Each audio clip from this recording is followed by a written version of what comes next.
First register అయిన ఎఫ్ఐఆర్కు యాక్చువల్గా 7 years below offences అవి.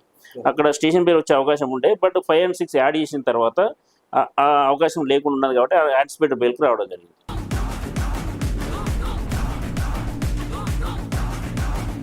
బండి సంజయ్ పేరును వాడుతూ ఉన్నారు. కేంద్ర మంత్రి కొడుకుని అరెస్ట్ చేయాలా, Bandi Sanjay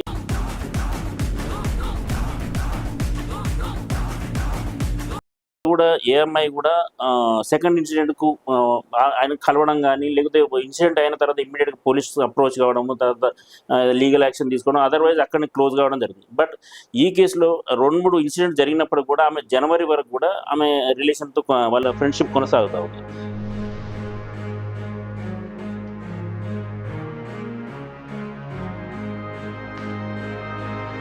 Hi friends, this is Pradeep Devasari. Welcome to our channel. Friends, ఇప్పుడు మనతో పాటు ఉన్నారు హైకోర్టు అడ్వకేట్ జనార్దన్ గారు ఉన్నారు. ఇప్పుడు బండి భగీరథ కేసు గురించి మాట్లాడడానికి వచ్చాము. నమస్తే సార్. నమస్తే సార్. ఏంటి సార్ ఇప్పుడు ఇష్యూ ఏంది, కోర్టు ఏమంటుంది, సిచ్యువేషన్లో మీరు దగ్గరుండి చూసారు ఆర్గ్యుమెంట్స్ కూడా, సో ఏం జరిగింది సార్ టోటల్గా? అయితే వాళ్ళు యాంటిసిపేటెడ్ బెయిల్ అప్లై చేసుకోవడం జరిగింది. దానికి లాస్ట్ వెకేషన్ థర్స్డే రోజు చేసినప్పుడు నెక్స్ట్ థర్స్డేకి పోస్ట్ చేయడం జరిగింది. అయితే ఈ 1 week లోపల ఒక అరెస్ట్ థ్రెట్ ఉంటుందని చెప్పేసి వాళ్ళు ఒక ఇంట్రీమ్ బెయిల్ కావాలని చెప్పి అడగడం జరిగింది. అయితే ఇంట్రీమ్ బెయిల్ ఆర్గ్యుమెంట్ అయ్యే సందర్భంలో కూడా ఇంకా interim bail full fledged anticipated bail అనేది కాకుండా ఒకటేసారి ఇవ్వమని చెప్పి కూడా బోత్ పార్టీస్ అగ్రీ అయిన తర్వాత యాంటిసిపేటెడ్ బెయిల్ హియరింగ్ కావడం జరిగింది. దాంట్లో ఏదైతే నిరంజన్ రెడ్డి గారు భగీరథ్ సైడ్ అయితే అమ్మాయికి సంబంధించి క్రెడెన్షియల్స్ కంప్లైంట్ తీసుకున్నప్పుడు గత లాస్ట్ ఇయర్ 2025 నుంచి వెళ్ళి జరుగుతున్న ఇన్సిడెంట్స్ అన్నీ కూడా జనవరి ఏదైతే లాస్ట్ బ్రేకప్ అయ్యేంత వరకు ఆ ఇన్సిడెంట్స్ అన్నీ కూడా డిస్క్లోజ్ చేయడం జరిగింది. దాంట్లో ప్రధానంగా ఏంటంటే ఆయన 2-3 అటెంప్ట్స్ ఆయన మీద సెక్సువల్ అటెంప్ట్స్ ఎక్స్‌ప్లాయిటేషన్ చేయడానికి ప్రయత్నం చేశాడని, తర్వాత పెనట్రేషన్ సంబంధించి ఫోర్స్ఫుల్ పెనట్రేషన్ కూడా చేశారని చెప్పేసి అలిగేషన్ ఉన్నది. అయితే దాంట్లో ప్రధానంగా ఏంటంటే వీళ్ళు 2-3 ఇన్సిడెంట్స్ అయినప్పుడు కూడా ఎక్కడ కూడా మళ్ళీ సెకండ్ ఇన్సిడెంట్కు ఎవరు కూడా ఏఎంఐ కూడా సెకండ్ ఇన్సిడెంట్కు ఆయన కలవడం కానీ, లేకపోతే ఇన్సిడెంట్ అయిన తర్వాత ఇమ్మీడియట్గా పోలీస్ అప్రోచ్ కావడము, తర్వాత లీగల్ యాక్షన్ తీసుకోవడం, అదర్వైజ్ అక్కడిని క్లోజ్ కావడం జరిగింది. బట్ ఈ కేసులో 2-3 ఇన్సిడెంట్ జరిగినప్పుడు కూడా ఆమె జనవరి వరకు కూడా ఆమె రిలేషన్తో వాళ్ళ ఫ్రెండ్షిప్ కొనసాగుతూ ఉంది.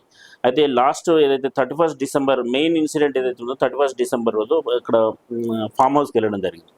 ఫామ్ హౌస్లో అతను నైట్ టైంలో బెడ్రూమ్లో ఆయనని సెక్సువల్ పెనట్రేషన్ చేశాడని, ఫోర్స్ఫుల్గా చేశాడని అలిగేషన్. దాంతో ఏదైతే ఉందో section 5 and 6 of POCSO act add చేయడం జరిగింది. అంతకుముందు 11 సెక్షన్స్ 10 and 11 ఉండే. అయితే ఆ ఇన్సిడెంట్ అయిందని చెప్పి 161 స్టేట్మెంట్ రికార్డ్ చేసిన తర్వాత 5 and 6 యాడ్ చేయడం జరిగింది. ఈ 5 and 6 అనేది సెక్షన్ ఎక్స్క్లూజివ్గా 20 years imprisonment up to life. అయితే ఈ సెక్షన్ సివియారిటీని బట్టి ఆయనకు ఏదైతే bail 7 years offences below 7 years offences ఏదైతే ఉందో అది ఫస్ట్ రిజిస్టర్ అయిన ఎఫ్ఐఆర్కు యాక్చువల్గా 7 years బిలో అఫెన్సెస్ అవి.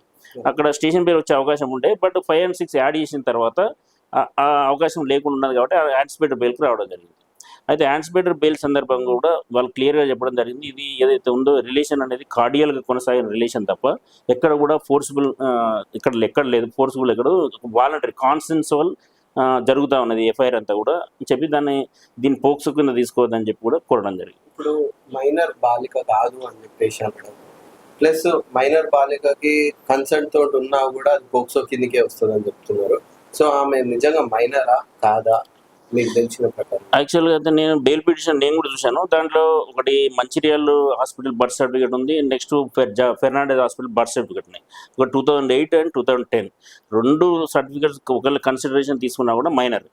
యాక్చువల్గా గవర్నమెంట్ నిన్న డిక్లరేషన్ ఏంటంటే జిహెచ్ఎంసీ రికార్డ్స్ అని వెరిఫై చేసిన తర్వాత 2008 అనేది correct, Fernandes hospital correct birth అది. కాబట్టి ఈవెన్ దో ఆ సర్టిఫికేట్ ఆ సర్టిఫికేట్ 10 పక్కన పెట్టి 8 సర్టిఫికేట్ తీసుకున్నా కూడా మైనర్ కాబట్టి. అయితే ఈ భగీరథ సంబంధించి బెయిల్ పిటిషన్లో మైనర్ అనే పాయింట్ మీద పక్కన పెట్టేసి రిమైనింగ్ ఏదైతే ఉందో వాళ్ళకి జరిగిన ఏదైతే రిలేషన్షిప్ అంతా కూడా కన్సెన్సువల్, ఎక్కడ కూడా ఫోర్స్ లేదు వాళ్ళ. దానికి యాక్చువల్గా అయితే మన దగ్గర పోక్సోలో మైనర్ అయినప్పటికీ ప్రొహిబిషన్ ఉంది, బెయిల్ ఇవ్వద్దు అనేది ప్రొహిబిషన్ ఉంది. సో దీంట్లో ఏంటంటే కొన్ని సందర్భాల్లో సుప్రీంకోర్టు బెయిల్స్ ఇవ్వడం జరిగింది, ఇంటరిమ్ మెజర్ బెయిల్స్ ఇవ్వడం జరిగింది, యాంటిసిపేటెడ్ బెయిల్ గ్రాంట్ చేయడం జరిగింది. ఆ బేసింగ్ ఆన్ సుప్రీంకోర్టు జడ్జిమెంట్స్ ద్వారానే ఈ బెయిల్స్ ఇది ఫైల్ చేయడం జరిగింది. ఇది అంటే పోక్సోలో బెయిల్ అనే ప్రొవిజన్ 20 years టర్మ్ ఉన్నది కాబట్టి యాంటిసిపేటెడ్ బెయిల్ నార్మల్గా ఏంటంటే ఇచ్చారు.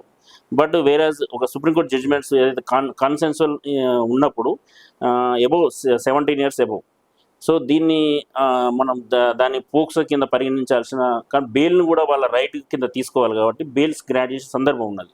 సో ఆ గ్రౌండ్ మీద బెయిల్స్కు అడగడం జరిగింది. సో కోర్టు ఏమని చెప్పింది సార్, ఎప్పటి లోపల వస్తుంది ఏమని చెప్పింది? అయితే దీంట్లో నెక్స్ట్ నిన్న హియరింగ్ అయిన తర్వాత నెక్స్ట్ వెకేషన్ డే కానీ బిఫోర్ డే కానీ బెయిల్స్ రిజర్వ్ ఫర్ ఆర్డర్స్ ఎప్పుడైనా ప్రొనౌన్స్ చేయొచ్చు. అయితే ఇంటరిమ్ బెయిల్ అనేది వాళ్ళు అడగడం జరిగింది, ఇంటరిమ్ ప్రొటెక్షన్ ఇవ్వమని అడగడం జరిగింది. ఎందుకంటే వాళ్ళు in the main time bail result వచ్చే వరకు కూడా అరెస్ట్ చేసే అవకాశం ఉంది.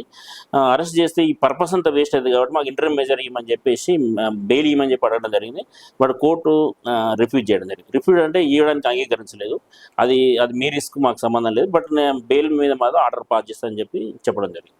ఇప్పుడు మళ్ళీ అరెస్ట్ అయ్యే సిచ్యువేషన్స్ ఉన్నాయి, అరెస్ట్ కాబోతున్నారు అని చెప్పేసి వార్తలు వస్తున్నాయి, దాని మీద మీ అభిప్రాయం? న్యాచురల్గా కోర్టు ఇంటరిమ్ బెయిల్ రిఫ్యూజ్ చేసినప్పుడు న్యాచురల్ పోలీస్ వాళ్ళ డ్యూటీ ఏంది, వాళ్ళు ఆయన ఇస్తాన టైం యాక్చువల్గా నిన్న 15th రోజు వస్తాయని చెప్పి రాలేదు కాబట్టి ఆటోమేటిక్గా వాళ్ళకి అరెస్ట్ చేసే పవర్ ఉంది.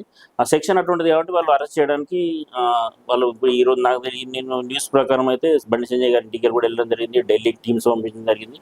వాళ్ళ లొకేషన్ ట్రేస్ చేస్తూ ఉన్నారు, దొరికితే అరెస్ట్ చేసి రిమాండ్ చేస్తారు. ఇప్పుడు ఒకవేళ ఇంకా దొరకకుండా ఉంటే నెక్స్ట్ ప్రాసెస్ లీగల్ గా కోర్టు ఏ విధమైన ఆర్డర్స్ ఇస్తాయి? యాక్చువల్గా ఈ బెయిల్ కనుక అలో అయితే ఆటోమేటిక్గా ఆయన బయటకు వస్తాడు, ఇన్వెస్టిగేషన్ కోఆపరేట్ చేస్తాడు, that is second thing. In case bail కనుక డిస్మిస్ అయితే సుప్రీంకోర్టు వెళ్ళే అవకాశాలు ఉంటాయి. సో వీళ్ళు ప్రధానంగా ఏంటంటే బెయిల్ పోక్సో మైనర్ అయినప్పటికీ కూడా కొన్ని జడ్జిమెంట్స్లో రొమాంటిక్ రిలేషన్స్ ఉన్నప్పుడు, కన్సెన్సువల్ రిలేషన్స్ ఉన్నప్పుడు దీన్ని అంత సీరియస్గా పరిగణించాల్సిన అవసరం లేదు, బెయిల్ గ్రాంట్ చేయొచ్చు. తర్వాత ట్రయల్లో అది that will be decided in the trial. కాబట్టి బెయిల్ రిఫ్యూజ్ చేయకుండా గ్రాంట్ చేసిన సందర్భాలు ఉన్నాయి కాబట్టి ఆ basing on that supreme court judgements వీళ్ళు బెయిల్ అడగడం జరుగుతుంది. బండి భగీరథ పేరు కాకుండా బండి సంజయ్ పేరు వాడుతున్నారు అనే దాని మీద కూడా బండి సంజయ్ గారు కోర్టుకి వెళ్ళడం జరిగింది. దాని మీద వాళ్ళు ఏదైతే కొంతమంది దీన్ని పొలిటిసైజ్ అనడం కంటే కూడా వాళ్ళు కొంత అడ్వాంటేజ్ తీసుకుంటున్నారు, ఎందుకంటే రైవల్ పాలిటిక్స్ కాబట్టి న్యాచురల్గా తీసుకున్నారు. టీఆర్ఎస్ పార్టీ అయితే మేము ఆ బాధ్యత మహిళ వెనుక ఉంటుందని పార్టీ పరంగా కూడా డిక్లేర్ చేయడం జరిగింది. అదేవిధంగా ఎస్సీ ఎస్టీ సంఘాలు కానీ కొన్ని స్వచ్ఛంద సంస్థలు, మహిళా సంఘాలు కూడా వాళ్ళు సీరియస్గా ఆయన అరెస్ట్ చేసిన దాకా మేము ఊకోము, మేము ఉద్యమాలు కొనసాగిస్తామని చెప్పి వాళ్ళు పేర్కొంటా ఉన్నారు. అయితే ఆ పేర్కొన్న సందర్భంలో వాళ్ళు బండి సంజయ్ పేర్లు వాడుతూ ఉన్నారు. కేంద్ర మంత్రి కొడుకుని అరెస్ట్ చేయాలా, బండి సంజయ్ దాని అరెస్టుకు కొడుకును పట్టుకురావాలి, పారిపోయిన దొంగను తీసుకురావాలి, ఈ రకమైన స్టేట్మెంట్స్ తోటి కొన్ని వాల్ పోస్టర్ కూడా ప్రింట్ చేయడం జరిగింది. వాల్ పోస్టర్ మెట్రో స్టేషన్లలో వాళ్ళిద్దరు పోస్టర్లు పెట్టి పబ్లిక్ చూపించడం, వాల్ పోస్టర్లు స్టిక్కింగ్ చేయడం, అంటే మెయిన్ టార్గెట్ భగీరథ ఉన్నప్పుడు కూడా బండి సంజయ్ సెంట్రిక్గా జరుగుతూ ఉంది. సో బండి సంజయ్ అనేది ఏంటంటే నా కొడుకు చేసిన తప్పుకు మీరు దాన్ని లీగల్గా ఏమైనా చేయండి, బట్ నా పేరును డ్యామేజ్ చేయొద్దు, నేను సెంట్రల్ మినిస్టర్ హోదాలో ఉన్నా కాబట్టి నా ఇమేజ్కు డ్యామేజ్ జరుగుతుంది, నా పరువు ప్రతిష్ట భంగం కలుగుతుంది, కనుక ఇది చేయొద్దని చెప్పి డిఫమేషన్ సూట్ ఫైల్ చేయడం జరిగింది. దాంట్లో ఐఏలో కూడా ఒక ఆర్డర్ కూడా రావడం జరిగింది. ఇప్పటివరకు ఏదైతే పోస్టులు ఆయనకు అగెనెస్ట్గా పోస్ట్ చేసి అన్నిటి కూడా డిలీట్ చేయాలని, ఫర్దర్గా ఎక్కడ కూడా బండి సంజయ్ పేరుతోటి ఎక్కడ కూడా క్యాంపెయిన్ చేయొద్దని కూడా ఆర్డర్ ఇవ్వడం జరిగింది.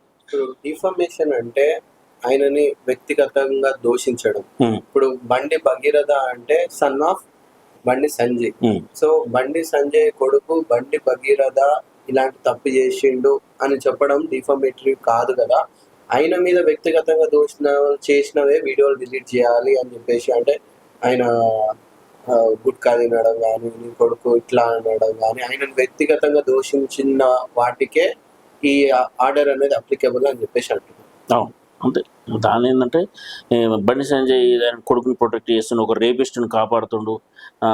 అంటే ఆయన పర్సనల్ ఇమేజ్ని డ్యామేజ్ చేస్తూ ఉన్నారు కనుక ఆయన రియాక్ట్ అవుతా ఉన్నాడు.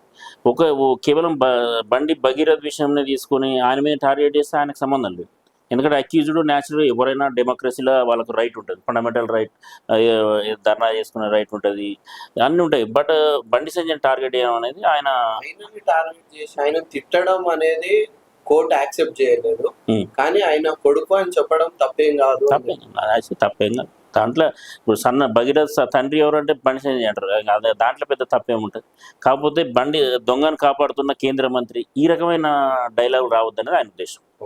సార్, ఇప్పుడు ఓవరాల్ సిచ్యువేషన్ చూస్తే మీకు తెలంగాణలో గొప్ప వాళ్ళకు ఒక న్యాయము, బీద వాళ్ళకు ఒక న్యాయము, వేరే వాళ్ళకైతే తొందరగా అరెస్ట్ చేస్తారు. కానీ ఇక్కడైతే ఇంత డిలే అవుతుంది, 5 బృందాలు పోలీసులు ఉన్నా కూడా పట్టుకోవట్లేదు ఎందుకు అని చెప్పేసి అనే వాళ్ళకు అసలు హైకోర్టు నుంచి ఎలాంటి రిలీఫ్ ఉంటుంది, ఏం చేయాలి?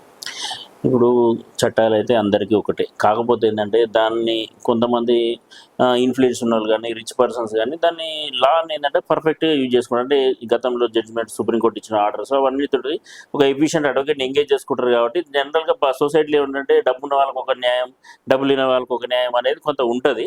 బట్ న్యాయం ఏ కోర్టు ఇచ్చినా కూడా అన్ని యాంగిల్లో చూసే ఇస్తారు. డబ్బు ఉన్న వాళ్ళని చూసి వీళ్ళకి ఈ ఫేవర్ ఆర్డర్ చేయాలనేది ఎక్కడ ఉండదు. కాకపోతే ఎఫెక్టివ్ ప్రజెంటేషన్ అనేది వాళ్ళు చేయించుకోగలుగుతారు కాబట్టి ఆ న్యాయం అనేది అట్లా కనిపిస్తుంది బయటికి. ఏంది రిచ్ వాళ్ళకి ఒక న్యాయం అనేది. కానీ దాంట్లో ఏంటంటే అడ్వకేట్ని ఎంగేజ్ చేసుకోవడం కానీ, పర్టికులర్ ఎక్స్పర్ట్ అడ్వకేట్ని ఎంగేజ్ చేసుకోవడం డబ్బుతో కూడుకున్న సమస్య కాబట్టి వాళ్ళకి ఈజీ కాబట్టి జరుగుతుంది తప్ప కోర్టు ఎక్కడ కూడా అందరికీ సమన్యాయం పాటిస్తుంది. ఇంకేదైనా ఏ విషయాలు అయితే కోర్టు దృష్టికి తీసుకురాగలిగితే కోర్టు దాని లీగల్గా డిసైడ్ చేస్తుంది. కొంత ఎఫిషియన్సీ లేని కారణంగా, రిప్రజెంటేషన్ లేని కారణంగా కొంత ఉండొచ్చు. దాన్ని మనం కోర్టు మాత్రం అందరికి సమన్యాయం పాటిస్తుంది. ఇప్పుడు మీరు కోర్ట్ రూమ్ లో ఉన్నారు, అసలు ఆర్గ్యుమెంట్ చూసిన దాని తర్వాత మీకు ఏమనిపించింది? మేబీ మైనర్ అనేది క్లారిటీ ఉంది దాంట్లో.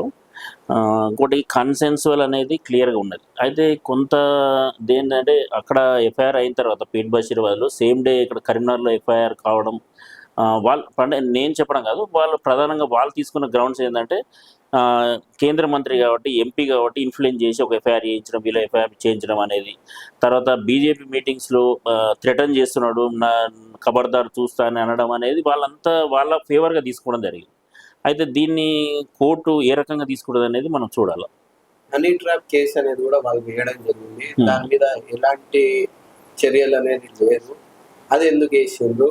అంతేకాకుండా ఇప్పుడు మైనర్ బాలిక మిమ్మల్ని హనీ ట్రాప్ చేస్తుందా అనేది కూడా దాని కోర్టు ఏం లభిస్తుంది. అయితే ఆ హనీ ట్రాప్ అనేది బాలికకు సంబంధం లేదు, వాళ్ళ పేరెంట్స్ సంబంధించింది అది ఇష్యూ. ఒకవేళ అమ్మాయి ఇన్వాల్వ్ అయినా మైనర్ కాబట్టి అది ఇమ్మెటీరియల్. ఆమె హనీ ట్రాప్ చేసినా ఏజ్ చేసినా, మైనర్ ఏజ్ చేసినా కూడా ఇన్వాలిడ్ కాబట్టి ఆమె చేసిన పేరెంట్స్ చేసిరు అనేది వీళ్ళ అలిగేషన్. పేరెంట్స్ని అంటే మా సన్ని మెల్లగా దించారు, దీంట్లో ఊబిలోకి దించారని చెప్పేసి వాళ్ళ అలిగేషన్. కొన్ని డబ్బులు కూడా కొంత డిమాండ్ చేశారని, ఇవన్నీ అలిగేషన్స్ ఉన్నాయి దాంట్లో. సార్, ఇప్పుడు టోటల్గా ఇప్పుడు అడ్వకేట్స్కి వచ్చేసరికి డబ్బులు ఉన్న వాళ్ళకు ఇప్పుడు అడ్వకేట్ ఛార్జెస్ అనేది భయంకరంగా ఉన్నాయి, గంటకు 50 లక్షల వరకు ఉన్నాయి అని చెప్పేసి అంటున్నారు. నిజమేనా సార్? ఎస్, ఉంటాయి. సుప్రీంకోర్టులో నీకు ఒక పేరెంట్స్కి ల్యాక్స్లో తీసుకున్న అడ్వకేట్స్ ఉంటారు. అంటే వాళ్ళకు మ్యాటర్ దాంట్లో ఇన్వాల్వ్ అయిన సబ్జెక్ట్ని బట్టి ఉంటుంది. ఫర్ ఎగ్జాంపుల్ కొన్ని క్రోర్స్ ఆఫ్ మ్యాటర్స్ ఉంటాయి, దాంట్లో ఛార్జ్ చేస్తారు న్యాచురల్గా. అంటే మ్యాటర్ వెయిటేజ్ని బట్టి ఫీ ఉంటుంది. కొంతమంది అడ్వకేట్స్ ఏంటంటే వాళ్ళ న్యాచురల్గా 1 hour ఛార్జ్ చేసే వాళ్ళు ఉంటారు ల్యాక్స్లో.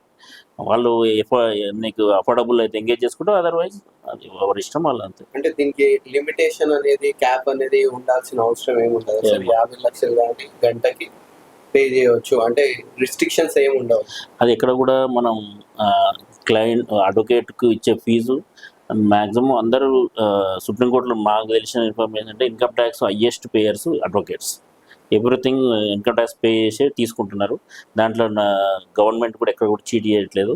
వాళ్ళ వాళ్ళ ఏదైతుందో హార్డ్ వర్క్, వాళ్ళ ఎఫిషియన్సీ బట్టి ఫీజు తీసుకుంటారు, ఇచ్చేవాళ్ళు ఇస్తారు. దాంట్లో బై డిమాండ్ అయితే ఫోర్స్ అయితే ఉండదు. నువ్వు కేసు ఫైల్ చేసిన తర్వాత ఇంత ఇస్తా చేస్తా లేదు అనేది బార్ కౌన్సిల్ ఉన్నది. ఏదైనా డిసిప్లినరీ ప్రొసీడింగ్స్ ఉంటాయి, ఇట్లాంటి ఏమైనా సందర్భాలు వచ్చినప్పుడు బార్ కౌన్సిల్ కూడా యాక్ట్ చేస్తారు. సో ఎవరైనా వాలంటరీ ఇస్తే తీసుకుంటారు తప్ప ఎవరిని కూడా ఫోర్స్ చేయరు. ఇప్పుడు గవర్నమెంట్ తరఫు నుంచి లాయర్స్ కూడా Hmm. ఈ కేసులో బలంగా వాదించిందా లేకపోతే నార్మల్ గా వాదించిందా? గవర్నమెంట్ నుంచి వాళ్ళు కూడా ప్రజెంట్ చేయడం జరిగింది. అవసరమైన మెటీరియల్ కూడా తేవడం జరిగింది. డేట్ ఆఫ్ బర్త్ సర్టిఫికేట్ వాళ్ళు తీసుకురావడం జరిగింది. అమ్మాయి 161 స్టేట్మెంట్ కూడా వాళ్ళు కోర్టుకు ప్రొడ్యూస్ చేయడం జరిగింది. వాళ్ళు అంతకంటే ఎక్కువ ఏం చేయలేరు. వాళ్ళు ఉన్న మెషినరీ అంతా పనిచేసింది, వాళ్ళకి ఇవ్వాల్సిన డాక్యుమెంట్లు అని ఇచ్చారు. ఇంకంతా ఏదైతే ఇన్సిడెంట్స్ అయిందానికి వాళ్ళకు ఉన్న దాన్ని ప్రజెంట్ చేశారు. దాని వెనుకన్నా బిహైండ్ ఇంటెన్షన్ ఏందనేది కోర్టు విల్ డిసైడ్. ఫైనల్ గా ఈ సిచ్యువేషన్ నుంచి కోర్టు ఫర్దర్ గా ఆయనకు బెయిల్ ఇచ్చే అవకాశాలు ఉంటాయి అంటారా? ఎట్లుంటది ఫైనల్ ఒక చిన్న బ్రీఫ్? అదే దీంట్లో అంటే పర్సనల్గా నా ఒపీనియన్ అయితే ఇవ్వడానికి దాంట్లో గ్రౌండ్స్ అయితే ఉన్నాయి.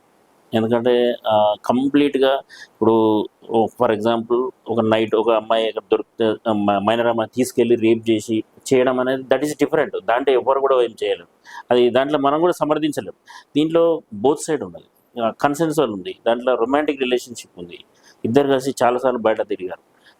ఒక 1 year నుంచి నడుస్తున్నది ఇది. మనీ ట్రాన్సాక్షన్ ఉన్నాయి, ఇవన్నీ ఉన్నాయి. సో ఇది వన్ సైడ్ జరిగినది కాదు. ఫర్ ఎగ్జాంపుల్ నిర్భయ కేసు తీసుకుంటే అది డెఫినెట్లీ అది హీనియస్ క్రైమ్. బికాజ్ అమ్మాయిని తీసుకుపోయి రేప్ చేసి అంటే చంపంత పని చేశారు. అది వేరు, ఇది వేరు. దీంట్లో రిలేషన్షిప్ ఉంది. సో దీంట్లో ఇవ్వడానికి గ్రౌండ్స్ ఉన్నాయని నేను భావిస్తున్నాను. Thank you. సో చూసారు కదా ఫ్రెండ్స్, ఈ వీడియోపై మీరు కమెంట్ చేయండి. వీడియో నచ్చినట్లయితే లైక్ చేయండి. Follow for me. Thank you.